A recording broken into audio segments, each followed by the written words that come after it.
There are two kinds of drunks in this world. The first kind are the ones you meet at 2 a.m., slumped over a boda, arguing with the seat about who's going to drive them home. The second kind are, well, rarer. They are the controlled drunks, the ones who can drink enough alcohol to put a buffalo to sleep, but still show up to work the next morning, sober-faced and buttoned up, like they've spent the night meditating on a Himalayan mountain. I mean, if there's a Guinness World Record for most controlled drunk person, Kandle would have his name engraved on it with a gold-plated bottle opener. In fact, Kandle is such a legend in his own liquid universe that he has turned alcohol into an art form. He has mastered the fine line between being pleasantly intoxicated and that person who sings off-key karaoke at 3 a.m. I'm so drunk, I feel retarded. Urban Zoning, the story I'm about to tell you, is basically a portrait of Kandle, his life, his quirks, and how a man can function so well while walking a tightrope between sobriety and total disaster.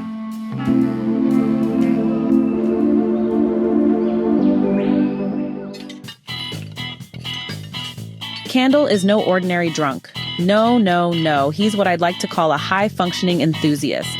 You won't find him passed out on the pavement or making regrettable confessions to strangers. He's too calculated for that. When Kandle drinks, he drinks with precision. It's almost as if he's measuring his intake with a mental abacus. That's drink number 5. We're still in the good state. Drink number 6. We're skating close to the bad state. Let's keep it classy. Now, what are these states I'm talking about? Well, according to Kandle, there are 2 main stages of drunkenness, the good state and the bad state. The bad state is where all hell breaks loose.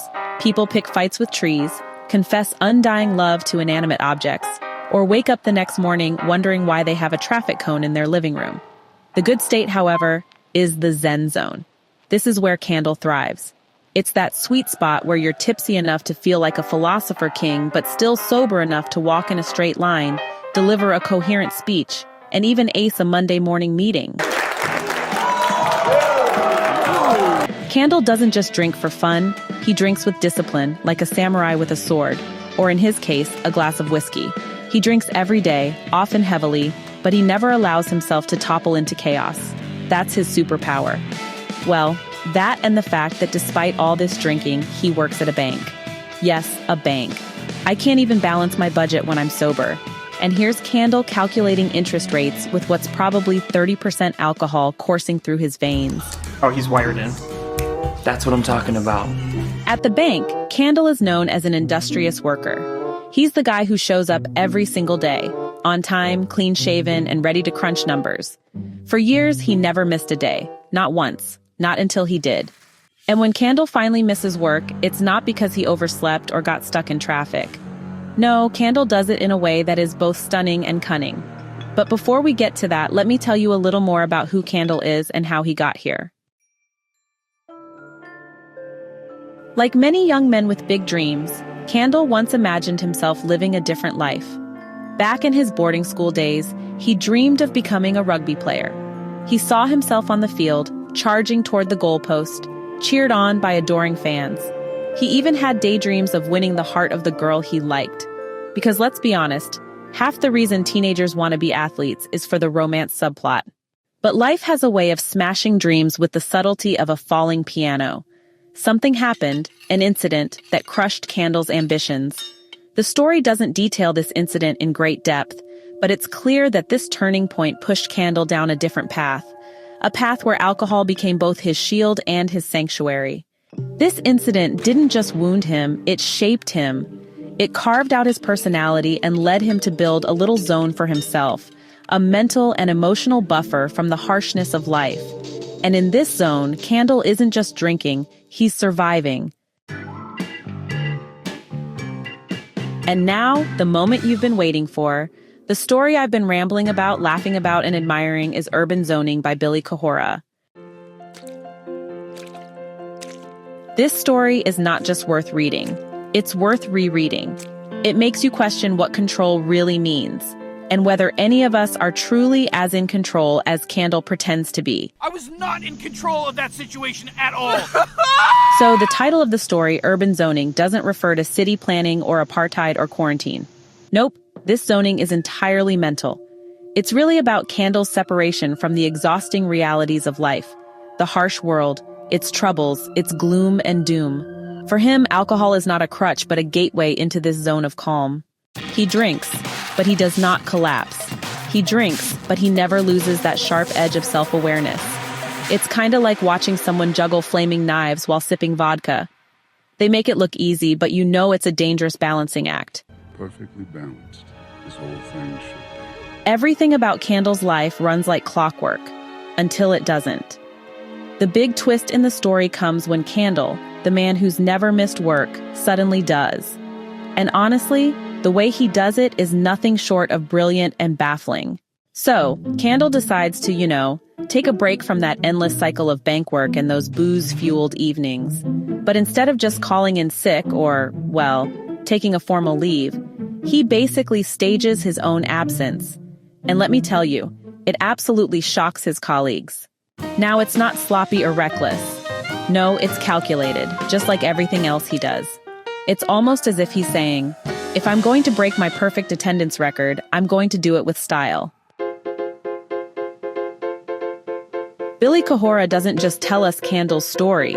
He actually gives us a peek into the world of gossip and judgment that, surrounds people like him. You know how folks just love to speculate about why someone drinks, why they act a certain way, or why their life turned out different? Kahora really shines a light on all this nosiness, showing how people are so quick to pin someone's struggles on just one cause or story. But honestly, Kandle's life, like anyone's, is so much more complicated. Now let me pause for a second and just say this. Urban zoning is not the kind of story you can stick into a neat little box. It's not easily categorized, and that's exactly what makes it so compelling. It's simple on the surface, but the simplicity is deceptive.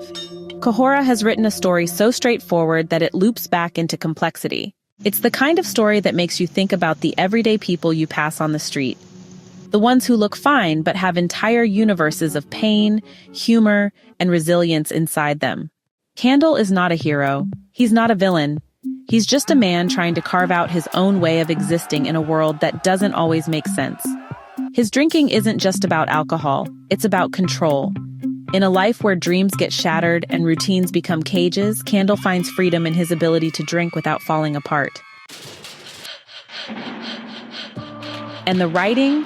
Oh, the writing. Kahora's style is so sharp and clear that you almost don't notice how deep it goes. It's like he's saying, here's this guy, here's his life. Take from it what you will. And you can't help but take a lot. Billy Kahora is a name that carries weight in the African literary scene. He's the managing editor of Kwani, one of the most influential literary platforms in Kenya. He completed his Master of Science in Creative Writing with distinction at the University of Edinburgh as a Chevening Scholar back in 2007. Before that, he studied and worked in South Africa for 8 years, even spending time as an editorial assistant for allafrica.com in Washington, D.C. He's got a Bachelor of Journalism degree and a postgraduate diploma in media studies from Rhodes University.